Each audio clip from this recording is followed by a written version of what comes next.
When I go in all the way, I'm gonna have a motherfucking PowerPoint on it. But right now, you know, I just want to let y'all know class is in session, and some of you niggas need to be taught to listen about this place we live on. Yeah. I'm gonna talk about motherfucking flat Earth. Y'all might not be ready for it, but guess we don't have a choice. I'm childish. Damn, it's like 8 lighters on the ground. But all right, man. Let me just go ahead and break it down to you. It's flat Earth. The reason I believe in it, the reason most people believe in it, because it has meaning, it has purpose. And if you're here on that place, you have meaning, you have purpose. It was also built by a God, which in turn also built you. So you're godly built, which will make you a God. And last time I checked, he was made, or we were made in his image, or their image. So at the end of the day, that's the whole firmament thing about it. Like, it's pretty cut and dry. And then with the globe theory, there's the Big Bang that happened randomly and chaotically, and it created us.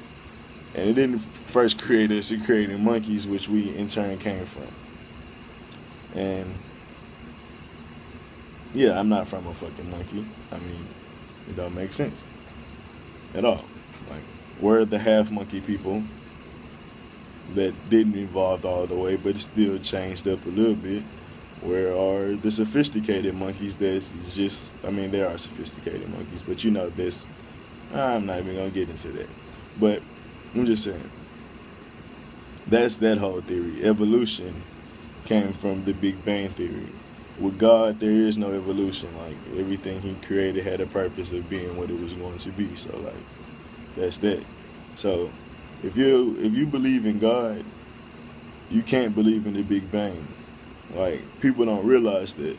You believe in the globe model, but the globe model also disowns your God and tells you that he's not real. So who are you kidding? Who do you really believe in? Now, to cut all that dramatic shit out, you know, I had to just crush it real quick. But nah, for real though. In school, that's why kids like so confused. Like, they'll go to church every fucking Sunday. God made this, God did that, God did this, God did that.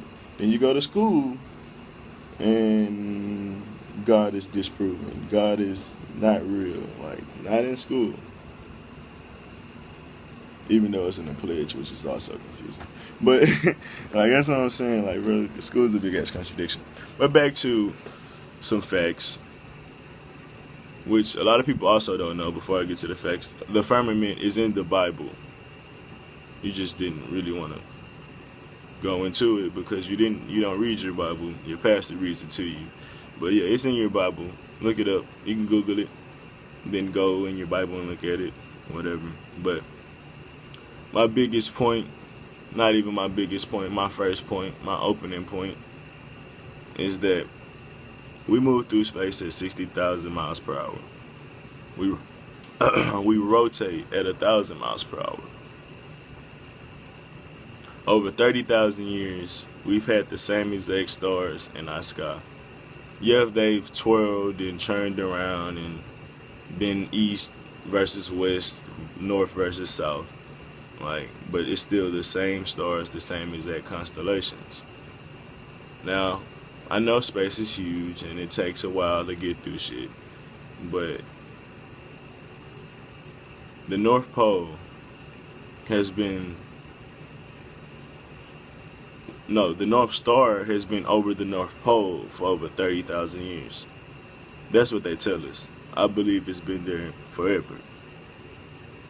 Some people would say that the North Pole and the North Star has spiritual meaning. Some people believe that Polaris could be heaven or whatever.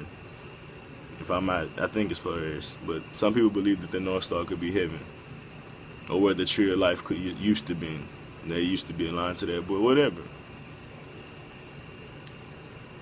Not gonna get into that right now. But also with the pyramids pyramids have been aligned up to the same stars that they were built to for over 30,000 years.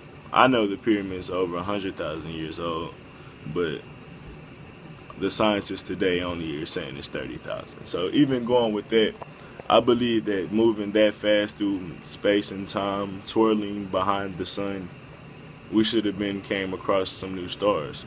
And given that our Earth tilts at a certain angle, and that tilt will put our North Star the North Star over us, because if we didn't tilt, then we wouldn't have that North Star, because the stars don't move as what they say. I believe the stars and shit move around us. The universe moves around us, and we're stationary, which people used to believe way back in the day, but it got lost in the shuffle. But it don't make sense to have the same stars, especially when we tilt. Like, how can you have the same North Star if we tilt different ways for different summers and like winters and shit? Like, we have the Earth tilts like every which way, and like we still have the same star above that tilt. I never questioned that till today with the tilt shit. But on to the next thing. I mean, people keep saying, I'm just knocking out the simple points. Like I said, I want to make a whole PowerPoint and shit. I want to let y'all know where I stand, because I think the globe is fucking retarded. But when you go to a beach and you see a ship go over the horizon, Neil deGrasse Tyson, all your like famous scientists, like not famous like Tesla and shit, but like the famous people that be on TV and shit now, like the actors and shit now that say they scientists, they the ones that say that once a boat goes over a horizon, that's how you can know it left a curve. Alright, so what you telling me is the angle that it's at, it can't be seen no more, no matter if I zoom, because it's over something, like it's physically being blocked from my view. That's why I can't see it. So if I zoom, I still wouldn't be able to see it, right? Wrong. You can still see the fucking boat, no matter how far it goes out. Yeah, I know that most cameras can't see 300 miles because it's just not strong enough. But if you did have a camera that could see 300 miles, you could see that fucking boat and a lot behind it. It might be mirage the fuck out, because at certain distances, that's just what happens. Like, but yeah, the boat leaving the horizon theory is total bullshit. But on to the next point. All coming off the dome right now. I need to go to my notes, but I can't because my fucking video will stop. But what's another point?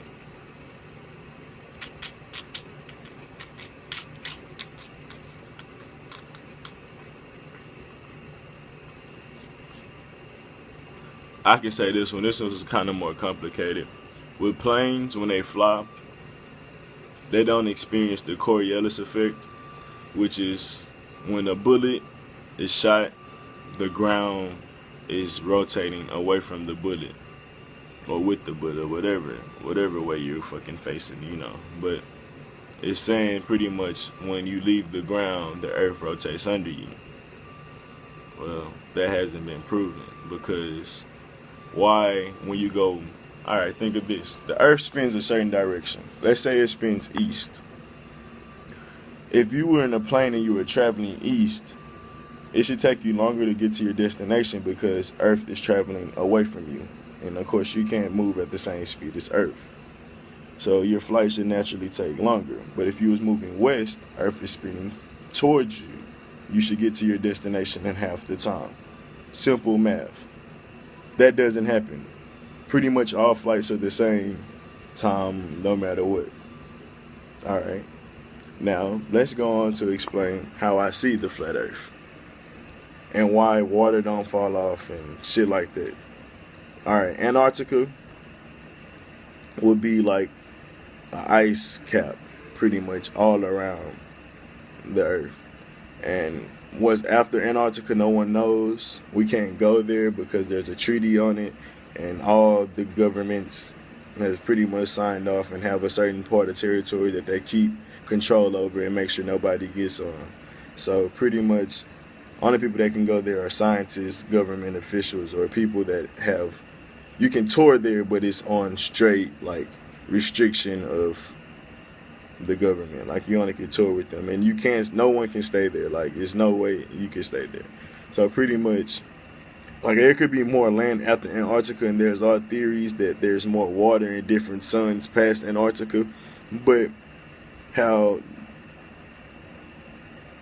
our map would look is, have you ever seen the UN map? That's how our continents are aligned and lined up. The sun would move like the yin and the yang with the two dots. One dot is the sun, one dot is the moon.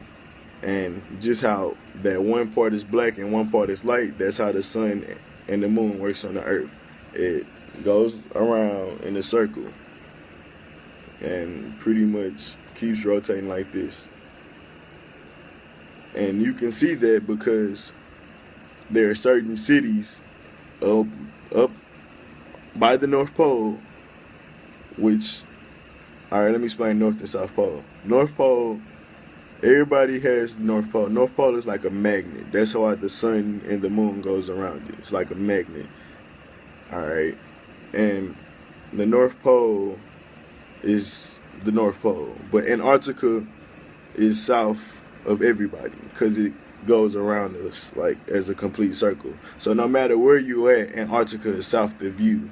Like if you're in Africa, Antarctica is south of you. And that's like that on the globe too. Like if you look at the map, Antarctica is the whole bottom of the globe. So even if you're on the globe, wherever you at, Antarctica is south of you. And that's the same with it, just with a circle. So if you look at places like Norway, which is close to the North Pole, you get 24-hour days and 24-hour nights, where they can see the sun the whole day. And that's because the sun in the winter is closer to Antarctica because it's further away from it's further away from land. And then that's when Norway and those places get 24 hours a night because the sun is so far away from them. As like, think of like a string on the ball. I mean, what's that shit? The tether ball that's on the pole. Like, the tether ball pole gets hella long. Like the string get hella long. So if you expand that, like, from the pole, like it's not gonna have the same force of spinning it, of course. So think of that with light. It wouldn't be able to spin that fast, like because it's so far away. The string is so long. So that diminishes its power or its light in a sense. I'm not saying that's what necessarily happens. So that's why they have 24 hours of darkness, because the sun is so far away from them. It's still on the tether, but it's so far away from them on the tether. But now, during the summer, it keeps circling in and getting closer, like it spirals in. And that's when it would, on the tether ball, as a tether ball, it'll move a lot faster. And then that's why they get 24-hour days. In that same kind of sense, like the North Pole is like the tether ball. I mean, the pole, and the sun and the moon is two tether balls on that pole, like. And the sun is the one that retracts and goes out further, and the moon does whatever. We all know the moon is weird as fuck. And our watches and compasses all reflect like flat surfaces, and like the minute hand is I believe the sun, or no, the minute hand is the moon. No, the minute hand is the sun, and the hour hand is the moon. Those are all like representations of the flat earth and shit like that. But whatever, that was more of a complicated point, I guess. But pretty much, there's a lot of things you can question out there, and y'all don't even give it a chance. Like, I don't know why. It doesn't make sense. Like, NASA has faked many things. They all say a lot of their pictures is CGI. Like, it's a lot of fraud in NASA. Like, the word NASA in Hebrew comes from Nassau, which means to deceive. Like, you don't know that because you don't want to question NASA. Like, but it's okay. You believe in the globe. You don't believe in God. You believe you came from monkeys. Point blank, period. I'm out.